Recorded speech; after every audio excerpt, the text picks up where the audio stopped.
So let's talk about extracurricular activities.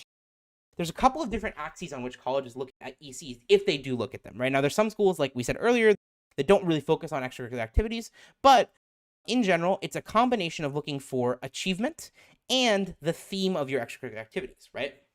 So achievement is determined by things like awards, leadership, and depth of commitment, spending sort of multiple years or a lot of time on the activities. The theme, though, is really important, especially when you start to get to selective schools. And the theme is kind of the overall message or the thematic approach that is present in your extracurricular activities. In general, you want to look for a theme that is consistent with the major that you're applying to. And ideally, you have some sort of spike, one particular area where you have 4 or 5 really strong extracurricular activities.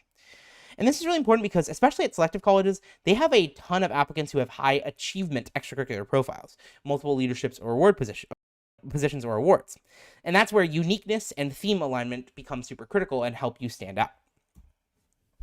Now, college essays are also really important. In fact, I would say that great essays are pretty much the single most important asset you can have in the college admissions process, because they're the best chance to cause an admissions officer to affirmatively choose you in a competitive admissions process.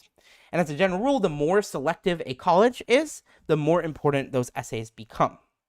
And as I mentioned earlier in a response to Q&A, a lot of times essays are used as a tiebreaker to choose between 2 applicants who are pretty similar in terms of their on-paper resume. And great college essays are, of course, about more than strong writing. Now let's talk a little bit about the human factor, because this plays a really important role in admissions, especially when you get to smaller colleges or selective colleges, right? Even at non-selective colleges, this often affects things like merit scholarship money or honors college admissions, right? So an admissions officer's personal circumstances are going to affect how they read an application, because different admissions officers are going to read an application with different levels of context and experience. And factors like their politics, their religion, their alignment with the college's mission and culture, and even other applicants can impact this.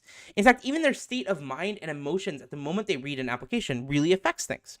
So this is why you need a balanced college list and, frankly, great essays for every college that you apply to.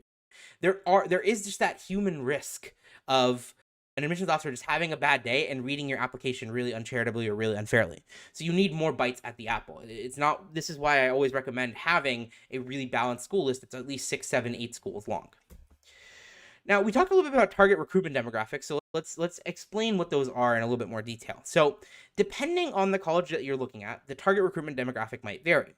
So the first, and probably the one that's best known, is underrepresented minority students. These are Black students, Hispanic students, and Native American students, and sometimes Pacific Islander students at selective colleges.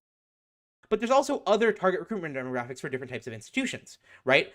For public universities, out-of-state applicants, because out-of-state applicants pay a higher tuition price, are a very desired recruitment demographic.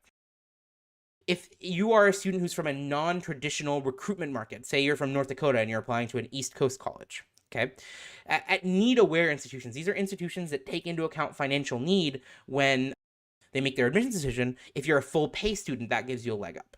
And finally, if you as a student are applying to a less popular major at a given college, this varies from college to college. At some schools, it's the engineering program. At some schools, it is the classics or sociology program or the art program.